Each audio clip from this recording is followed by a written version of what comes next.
মুখপাত্র সুস্মিতা বিশ্বাসের কাছে কিভাবে দেখছেন আজকে এই বিষয়টিকে, যে যেখানে বারংবার বলা হচ্ছে যে এই ছাপ্পা ভোটের কথা, সেখানে কিন্তু ৬২,০০০ ভোট কি শুধু ছাপ্পাতেই হলো?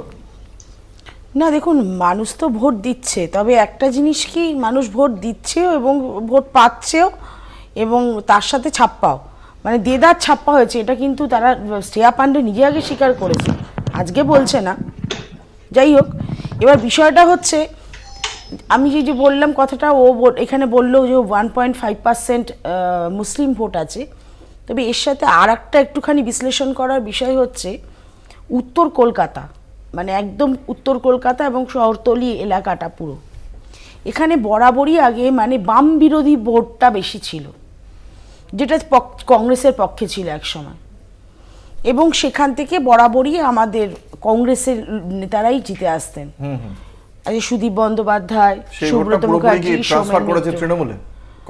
ম্যাক্সিমাম ভোটটাই কিন্তু, কারণ সুদীপ বন্দ্যোপাধ্যায় চলে গেছে, সুব্রত মুখার্জি চলে গেছে, সোমেন মিত্র একটা টাইমে চলে গেছিল, আবার ব্যাক করে চলে এসেছিল, কিন্তু তাহলে ভোটটা তো কিছুটা, সুব্রত মুখার্জি তো হ্যাঁ না, মানে আমি টোটালটা বলছি, ওখানে যারা নেতৃত্বটা মোটামুটি দিত, কেন মহাজাতি সদনটা যেমন ছিল আমাদের ছাত্র পরিষদের একটা আখড়া, ঠিক উত্তর কলকাতায় না এই আমাদের একটা মানে এই কংগ্রেসি কালচার প্রত্যেকটা মানে ঘরে ঘরের মধ্যে আছে। এটা পুরোটাই মুহূর্তে এইটা শিফট করেছে এবং আপনারা যদি বুঝতে পারেন, আপনারা যদি বোঝেন, যেদিনকে সাউথ কলকাতা তৃণমূল হেরে যাবে, সেদিনকে কিন্তু তৃণমূল বাংলা থেকেই হেরে মুছে যাবে। কারণ কলকাতার একদম সাউথ কলকাতা, উত্তর কলকাতার এই যে এই অঞ্চলগুলো, এগুলো একদম কংগ্রেসি ভোট কিন্তু ছিল, আগে ছিল, সবটাই অতীত হয়ে গিয়েছে। আমরা জানিয়ে রাখি যে মানিকতলায় ইতিমধ্যেই জয়ী ঘোষণা করা হলো তৃণমূল কংগ্রেসের প্রার্থী সুপ্তি পাণ্ডেকে। ৬২,৩১২ ভোটে জয়ী হয়েছেন সুপ্তি পাণ্ডে। ইতিমধ্যেই গণনা কেন্দ্র থেকেও চলে গিয়েছেন তৃণমূল কংগ্রেসের প্রার্থী কল্যাণ চৌবে, এবং গণনা কেন্দ্র থেকে বেরিয়ে শ্রেয়া পাণ্ডে, সুপ্তি পাণ্ডের কন্যা, তিনি কি বলেছেন সেই প্রতিক্রিয়াও আমরা শুনিয়েছি। মানিকতলা কেন্দ্রে জয়ী ঘোষণা করা হলো সুপ্তি পাণ্ডে, অর্থাৎ বিধানসভা উপনির্বাচনের ৪টি কেন্দ্র, ৪টি কেন্দ্রেই জয়ী হলেন তৃণমূল কংগ্রেসের ৪ প্রার্থী। আপনাদের জানিয়ে রাখি ৬২,৩১২ ভোটে জয়ী হলেন সুপ্তি পাণ্ডে। মানিকতলা বিধানসভা কেন্দ্রে তৃণমূল কংগ্রেসের প্রার্থী ছিলেন সুপ্তি পাণ্ডে, বিজেপির কল্যাণ চৌবে এবং বামেদের প্রার্থী ছিলেন রাজীব মজুমদার। 10 তারিখ 54.98% ভোট পড়েছিল এই মানিকতলা বিধানসভা কেন্দ্রে, প্রায় 55% ভোট, কিন্তু তার মধ্যে ৬২,০০০ ভোটে জয়ী হয়েছেন সুপ্তি পাণ্ডে। কথা বলবো, আমাদের সঙ্গে রয়েছেন আমাদের প্রতিনিধি শাশ্বতী রায়। শাশ্বতী, ঠিক কি বলা হচ্ছে বিজেপির পক্ষ থেকে? ৬২,০০০-এর পুরোটাই কি ছাপ্পা ভোটেই সম্ভব হয়েছে তৃণমূল কংগ্রেসের? কি প্রতিক্রিয়া বিজেপির?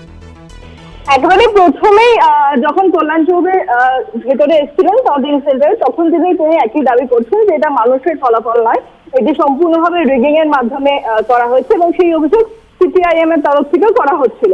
এবং বেরোনোর সময় কল্যাণ চৌবে যখন তার নিজের সমস্ত এজেন্টদের নিয়ে বাইরে বেরিয়ে যাচ্ছিলেন, তখনও তিনি একই দাবি করেছেন যে এই ভোট সাধারণ মানুষ দেননি, সাধারণ মানুষের ভোট হলে তার ফলাফল অন্যরকম হতো, সেক্ষেত্রে সম্পূর্ণভাবে রিগিং করে বা ছাপ্পা ভোট দিয়ে কিন্তু এই ভোট ফলাফল এসেছে তৃণমূল কংগ্রেসের, এমনটাই দাবি করেছেন বিজেপির প্রার্থী। সেক্ষেত্রে বলা যায় যে রেকর্ড সংখ্যক ভোট, প্রায় 2,11,000-এরও বেশি মানুষ এই মানিকতলা বিধানসভায় থাকেন। সেক্ষেত্রে এই উপনির্বাচনে প্রায় 54.98%, প্রায় 55% মানুষ এই উপনির্বাচনে অংশগ্রহণ করেছিলেন। সেখান থেকে ৬২,৩১২ ভোটে জয়যুক্ত হয়েছেন সুপ্তি পাণ্ডে, এবং কিছুক্ষণের মধ্যেই সম্পূর্ণ প্রক্রিয়া সম্পন্ন হবে ভোট কাউন্টিং এর, এবং ফাইনালি যারা একেবারেই যে সংখ্যাটা সেটা সামনে আসবে, সেক্ষেত্রে ভিভিপ্যাটের সঙ্গে এখন ব্যালটের যে সংখ্যা থাকে সেই সংখ্যা মিলিয়ে দেখা হচ্ছে, এবং সম্পূর্ণ যে প্রক্রিয়া সেই প্রক্রিয়া সম্পন্ন হলেই তার হাতে সার্টিফিকেট তুলে দেওয়া হবে। এবং সুপ্তি পাণ্ডে তিনি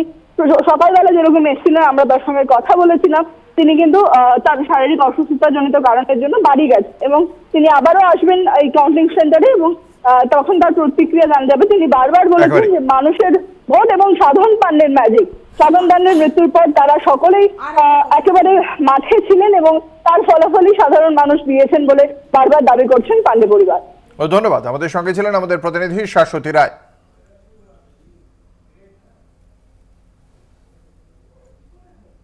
নিয়ে নেব একটা ছোট্ট বিরতির পর ফিরে আসছি এই আলোচনায়, সঙ্গে